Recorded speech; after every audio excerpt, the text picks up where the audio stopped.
ಬೆಳಗ್ಗೆ 6 ಗಂಟೆ. ಇವಾಗ 400 ಕಿಲೋಮೀಟ್ರು ಮುಗ್ದೋಗಿದೆ. ಇನ್ನು 210 ಕಿಲೋಮೀಟ್ರ್ ಇದೆ ರಾಮೇಶ್ವರಂಗೆ. ನಾನಂತೂ ಯಾವತ್ತೂ ಮುಂಚೆ ಇಷ್ಟು ಲಾಂಗು ಓವರ್ ನೈಟ್ ಎಲ್ಲ ಓಡಿಸಿರಲಿಲ್ಲ. ನನ್ನ ಸಜೆಷನ್ ಏನು ಅಂದರೆ ಯಾವುದಾನ ಒಂದು ಸ್ಟಾಪ್ ಕೊಡಿ ಮಧ್ಯದಲ್ಲಿ. ಇಲ್ಲ ಅಷ್ಟು ಅರ್ಜೆನ್ಸಿ ಇದ್ದರೆ ಕಾರಲ್ಲಿ ಬನ್ನಿ, ಬೈಕಲ್ಲಿ ಹಿಂಗೆ ರಾತ್ರಿ ಎಲ್ಲ ಬರೋಕ್ಕೆ ಹೋಗ್ಬಿಡಿ ಅನ್ನೋದು ನನ್ನ ಸಜೆಷನು. ಬೆಳಗ್ಗೆ 6 ಗಂಟೆಗೆ ಯಾವುದೋ ಒಂದು ಕಾಫಿ ಕುಡಿಯೋಣ ಅಂತ ಸ್ಟಾಪ್ ಕೊಟ್ಟಿದ್ದೀವಿ. 3 ಕಡೆ 3 ಕಾಫಿ ಕುಡಿಯೋದಕ್ಕಂತ ಸ್ಟಾಪ್ ಕೊಟ್ಟಿದ್ಬಿಟ್ರೆ ಬೇರೆ ಎಲ್ಲೂ ಸ್ಟಾಪ್ ಕೊಟ್ಟಿಲ್ಲ. ನಿದ್ದೆನೂ ಆಗಿಲ್ಲ.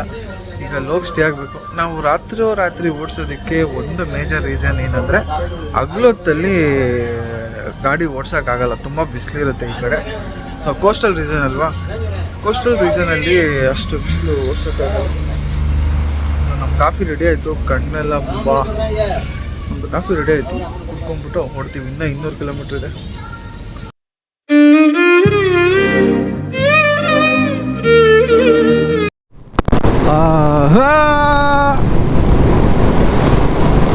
ಈಗ ತಾನೇ ಕತ್ಲಾಗಿತ್ತು, 10 ನಿಮಿಷದ ಮುಂಚೆ ಈಗ ತಾನೇ ಕತ್ಲಿತ್ತು. ಇವಾಗ ಆಲ್ರೆಡಿ ಬೇಕಾಗೋಗ್ಬಿಟ್ಟಿದೆ. ಇಷ್ಟೇ ಜೀವನ. ಅಯ್ಯೋ ಏನು ಚಳಿ ಬರು ಯಪ್ಪ, ಫುಲ್ಲು ಫಾಗು, ಎಲ್ಲ ಇಬ್ಬನಿ ಬೀಳ್ತೈತೆ. ಲೈ ಒಂದು ಕಡೆ ಬಾರೋ ಗೋಳಿ ಮಗನೆ.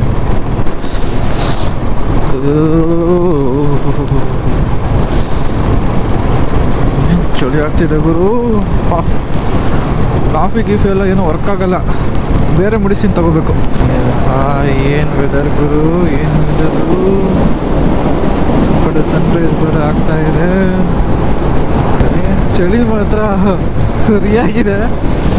ಆದ್ರೂ ಒಂದು 85-90 ಕಿಲೋಮೀಟರ್ ಸ್ಪೀಡ್ ರೇಂಜ್ ಮೇಂಟೈನ್ ಮಾಡ್ತಾ ಇದ್ದೀನಿ ನನಗೆ ಹೋಗಲಿ ಅಂತ. ನಂದು 180 ಕಿಲೋಮೀಟರ್ಸ್ ಇರ್ಬೋದು. ನಾನು 200 ಇದೆಯಲ್ಲ ಗುರು, ಇನ್ನು 200 ಹತ್ತಿತ್ತು ಅನಿಸುತ್ತೆ. 200 ಇದೆ. ಇನ್ನು 200 ಕಿಲೋಮೀಟರ್ ಒಂದು 3ರಿಂದ 3.5 ಅವರ್ ಒಳಗಡೆ ಅಂದ್ಕೊಂಡ್ರು ಎಷ್ಟು ಗಂಟೆಗೆ ರೀಚ್ ಆಗ್ಬೋದು? 10 ಗಂಟೆ ತೋರಿಸ್ತಿದೆ ಯಪ್ಪ. ಇನ್ ಕೇಸ್ ನಾನು ಬೆಳಗಿನ ಜಾವ ಏನಾದರೂ ಬೆಂಗಳೂರು ಬಿಟ್ಟಿದ್ದಿದ್ರೆ ಇವತ್ತು ರಾತ್ರಿ ರೀಚ್ ಆಗ್ತಿದ್ದೆ ಅನಿಸುತ್ತೆ. ಅಷ್ಟು ಟೈಮ್ ಬೇಕು, ರೋಡ್ ಅಷ್ಟು ಚೆನ್ನಾಗಿಲ್ಲ. ಸೊ ಏನೂ ಮಾಡೋಕ್ಕಾಗಲ್ಲ. 178 ಇದೆ. ಮ್ಯಾಪ್ ಏನು ಉಲ್ಟಾ ಪಲ್ಟಾ ತೋರಿಸಿದೆ ಗೊತ್ತಾಗ್ತಿಲ್ಲ.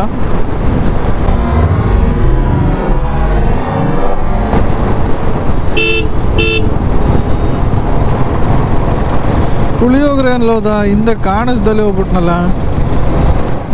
ಬರ್ತಾನೆ ಬರಲಿ. ಅವನಿಗೆ ಚಳಿ ಜಾಸ್ತಿ ಆಗಿರ್ಬೇಕು, ಅದಕ್ಕೆ ಸ್ಲೋ ಮಾಡಿರ್ತಾನೆ. ಐ ಥಿಂಕ್ ಪುಳಿಯೋಗರೆ ಫೋಟೋ ತೆಗಿಯೋಕ್ಕಂತಾನೆ ನಿಲ್ಸಿರ್ತಾನೆ ಅನ್ಸುತ್ತೆ.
ಇಂತೂ ರಾಮೇಶ್ವರಂ ಧನುಷ್ಕೋಡಿ ಹತ್ರಕ್ಕೆ ಬಂದ್ವಿ.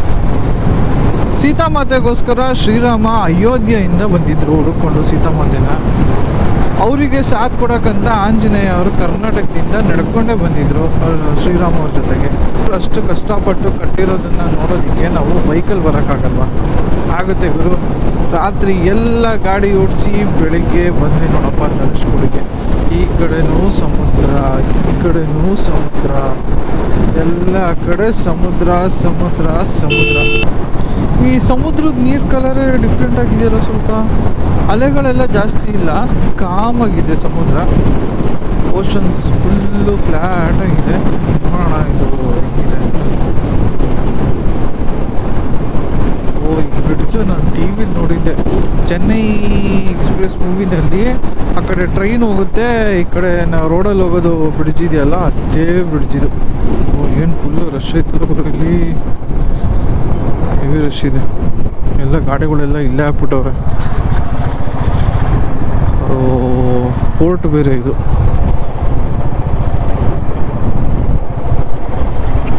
ನೀವೀಗ ನೋಡ್ತಾ ಇರೋಂಥ ಬ್ರಿಡ್ಜ್ ಹೆಸರು ಪಂಬನ್ ಬ್ರಿಡ್ಜ್ ಅಂತ. ಭಾರತದಲ್ಲಿ ಮೊಟ್ಟ ಮೊದಲಿಗೆ ಸಮುದ್ರದ ಮೇಲೆ ಕಟ್ಟದಂತಹ ಬ್ರಿಡ್ಜ್ ಇದು. 1914ರಲ್ಲಿ ರಾಮೇಶ್ವರಂ ಇಂದ ಮಂಡಬಂ ಅನ್ನೋ ಊರ ಮಧ್ಯದಲ್ಲಿ ಸಿಗತ್ತೆ. ಇದು ಬಿಟ್ಟರೆ ನೀವು ನನ್ನ ಹಳೆ ವಿಡಿಯೋದಲ್ಲಿ ಮುಂಬೈ ಸೀರೀಸಲ್ಲಿ ಸೀ ಲಿಂಕ್ ಅಂತ ಒಂದು ಟ್ಯಾಕ್ಸಿಲಿ ಹೋಗ್ತೀವಲ್ಲ, ಅದು ಈಗ ಇಂಡಿಯಾದಲ್ಲೇ ಬಿಗ್ಗೆಸ್ಟ್ ಸೀ ಬ್ರಿಡ್ಜ್. ಅದು ಬಿಟ್ಟರೆ ಇದೇನೇ ಇರೋದು. ಬಟ್ ಇದು ಕಟ್ಟಿದ್ದು 1914ರಲ್ಲಿ, ಅದನ್ನು ಕಟ್ಟಿದ್ದು 2010ರಲ್ಲಿ. ಹತ್ತತ್ರ 100 ವರ್ಷದ ತನಕ ಸೀ ಬ್ರಿಡ್ಜು ಇಷ್ಟು ದೊಡ್ಡದು ಮತ್ತೆ ಇಂಡಿಯಾದಲ್ಲಿ ಕಟ್ಟಕ್ಕೆ ಆಗೇ ಇಲ್ಲ.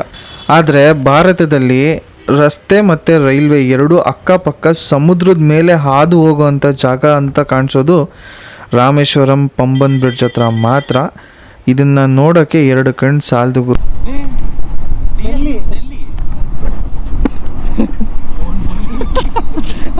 ಭಾಳ ಫ್ರೀ ಇದೆ ನಾನು. ಏನಲ್ಲ ನಮಗೆ ನಾವೇ ಊರು ಅಂದರೆ ಅಲ್ಲ, ಭಾಳ ಫ್ರೀ ಇದೆ ನಾನು. ಮಿನಿಮಮ್ 1 ವಾರ ಬೇಕು ಬರೋಕ್ಕೆ. ಡೆಲ್ಲಿ ಏನು ಇಲ್ಲೇ ಐತಲ್ಲ. 2,000-2,500 ಕಿಲೋಮೀಟ್ರು ನಮ್ಮೂರಿಗೆ, ಇಲ್ಲಿಗೆ 3,000 ಕಿಲೋಮೀಟ್ರು. ಮೇಲ್ಗಡೆಯಿಂದ ಒಂದು ಡ್ರೋನ್ ಶಾಟ್ ತೋರಿಸ್ತಾರಲ್ಲ, ಈ ಕಡೆ ಟ್ರೈನು ಹೋಗ್ತಾ ಇರುತ್ತೆ, ಈ ಕಡೆ ವೆಹಿಕಲ್ಸ್ ಓಡಾಡ್ತಿರ್ತಾವಲ್ಲ, ಆ ಸ್ಪಾಟ್ ಇದು.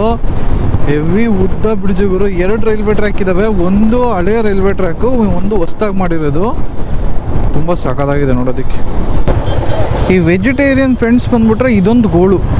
ನಾನು ಹೆಂಗೋ ಮ್ಯಾನೇಜ್ ಮಾಡ್ಕೊಂಡು ಅಲ್ಲಿ ಇಲ್ಲಿ ಬಿರಿಯಾನಿ ತಿನ್ಕೊಂಡು ಇದು ಬಿಡ್ತೀನಿ. ನನ್ನ ಮಗ ಬಿರಿಯಾನಿನೂ ತಿನ್ನಲ್ಲ, ಬಿರಿಯಾನಿ ರೈಸೂ ತಿನ್ನಲ್ಲ, ದೋಸೆನೇ ಬೇಕು, ಇಡ್ಲಿನೇ ಬೇಕು ಅಂತಾನೆ ಎಲ್ಲ ಕಡೆ. ಏನು ಮಾಡೋದು? ಎರಡೂ ಇರೋ ಕಡೆ ಹುಡ್ಕೊಂಡು ಹೋಗ್ಬೇಕಪ್ಪ, ಅದಂತೂ ಸಿಗಲ್ಲ ಇಲ್ಲಿ. ಹೊಟ್ಟೆ ಬೇರೆ ಹಶ್ವಾಗ್ಬಿಟ್ಟೈತೆ ಗುರು. 11 ಗಂಟೆ ಆಲ್ರೆಡಿ ಏನೂ ತಿಂದಿಲ್ಲ. ರಾತ್ರಿ ಇಡ್ಲಿ ತಿಂದಿದ್ದು, ರಾತ್ರಿ 9-10 ಗಂಟೆಗೆ ತಿಂದಿರೋದು. 12 ಅವರ್ ಆಯಿತು, ಏನೂ ತಿಂದಿಲ್ಲ. ಬರೀ 1-2 ಗ್ಲಾಸ್ ಕಾಫಿ ಕುಡ್ದಿದ್ದೀವಿ ಅಷ್ಟೇ. ಹೊಟ್ಟೆ ಸರಿಯಾಗಿ ಹಶ್ವಾಗ್ತಿದೆ. ಫಸ್ಟ್ ಏನಾದರೂ ತಿನ್ಕೊಂಬಿಡ್ಬೇಕು. ಈ ಕೆಂಪು ಚಟ್ನಿ, ವೈಟ್ ಚಟ್ನಿ, ಸಾಂಬಾರು ಎಲ್ಲ ಹಾಕ್ಬಿಟ್ಟಾರೆ. ಈ ದೋಸೆ ನೋಡ್ರಿ, 0.3 mm ತಿಕ್ನೆಸ್ ಇರ್ಬೋದೇನಪ್ಪ. ಮರಳು ನನ್ನ ಜೀವನದಲ್ಲಿ ಇದು ಫಸ್ಟ್ ಟೈಮ್ ನೋಡ್ತಾ ಇರೋದು. ಒಂದು ಮರಳುಗಾಡು, ಬರೀ ಮರಳು ಮರಳು ಮರಳು ಮರಳು ಬಿಟ್ಟು ನಾನೇನು ಕಾಣಿಸ್ತಾನೆ ಇಲ್ಲ. ಆಮೇಲೆ ಮರಳು ಮೇಲೆ ಗಿಡಗಳು ಬೆಳೆದಿರೋದು. ನಾನು ಸಮುದ್ರದ ಮರಳು ನೋಡಿದ್ದೀನಿ, ಆದರೆ ಇಲ್ಲಿರೋ ಮರಳು ಮೇಲೆ ನೀರಿದೆ, ಆ ನೀರ ಮೇಲೆ ಗಿಡಗಳು ಬೆಳೆದಿದೆ. ಯಾವುದೋ ಸಿನಿಮ್ಯಾಟಿಕ್ಕಾಗಿ ಕಾಣಿಸ್ತಾ ಇದೆ ನನಗೆ. ನಾನು ಫಸ್ಟ್ ಟೈಮ್ ನೋಡ್ತಾ ಇರೋದು. 2 ಕಡೆನೂ ಮರಳು, 2 ಕಡೆ ಸಮುದ್ರ, ಮಧ್ಯದಲ್ಲಿ ರೋಡು. ಆಮೇಲೆ ಇನ್ನೊಂದೇನೆಂದರೆ, ಈ ಮರಳು ರೋಡಿಗೆ ಬಂದರೆ ಮಾತ್ರ ನೀಟಾಗಿ ಸ್ಕಿಡ್ಡಾಗಿ ಬಿದ್ದೋಗ್ಬಿಡ್ತೀವಿ, ಅದಂತೂ ಕನ್ಫರ್ಮು. ನೋಡ್ಕೊಂಡು ಓಡಾಡಬೇಕು ಈ ಜಾಗದಲ್ಲಿ. ಇಲ್ಲಿ ಅಲೆಗಳು ಬರ್ತಾ ಇಲ್ಲ ನನಗೆ, ಅದೇನಕ್ಕೆ ಅಂತ ಅರ್ಥ ಆಗ್ತಿಲ್ಲ. ಗಾಳಿ ನೋಡಿದರೆ ಇಷ್ಟೊಂದು ಬೀಸ್ತಾ ಇದೆ. ಇಂಥ ಜಾಗದಿಂದ ಬಂದು ಇಲ್ಲಿ ಸೇತುವೆ ಕಟ್ಟಿದ್ರು ಅಂತ ಅಂದರೆ ಅದು ವಾನರ ಸೈನ್ಯನ ಇಟ್ಕೊಂಡು ಅದು ಕಾಲ್ಪನಿಕ ಆಗೋದಕ್ಕೆ ಚಾನ್ಸೇ ಇಲ್ಲ. ನೋಡೋಣ ಬನ್ನಿ. ಪಬ್ಲಿಕ್ ಹಾಲಿಡೇಸು, ಕನೆಕ್ಟಿಂಗ್ ಹಾಲಿಡೇಸಲ್ಲಿ ಬರೋದು ಬೇಡ, ಈ ಥರ ರೂಮ್ ಸಿಗದೆ ಪರದಾಡೋದು ಬೇಡ ಗುರು. ಯಪ್ಪ, ಕಿತ್ತೋಗಿರೋ ರೂಮ್ ಗುರು, ವಿತೌಟ್ AC. ಯಪ್ಪ, ಅದು ಎಷ್ಟು ವರ್ಸ್ಟ್ ಆಗಿದೆಯೋ ಅಷ್ಟು ವರ್ಸ್ಟ್ ಆಗಿದೆ. 2,500 ಹೇಳ್ತಾವನೆ. ಅಯ್ಯೋ ದೇವ. ಇನ್ನೊಂದು ಯಾವುದೋ ಅಟ್ಲೀಸ್ಟ್ ಓಕೆ ಒಂದು ಆವ್ರೇಜಲ್ಲಿತ್ತು, 4,500 ಹೇಳ್ತಾವ್ರೆ. ಒಂದು 2-3 ರೂಮ್ ಈಗ ಖಾಲಿದಾವೆ ಅಷ್ಟೇ. ರಾಮೇಶ್ವರಮಲ್ಲಿ ಎಲ್ಲೂ ರೂಮ್ಸೇ ಖಾಲಿ ಇಲ್ವಂತೆ. ಗೊತ್ತಿಲ್ಲದೆ ಎಕ್ರೆ ಥರ ರಾತ್ರಿ ಹೊರಟು ಬಂದರೆ ಇವೆಲ್ಲ ಫೇಸ್ ಮಾಡಬೇಕು. ಮಾಡಬೇಕಲ್ಲ.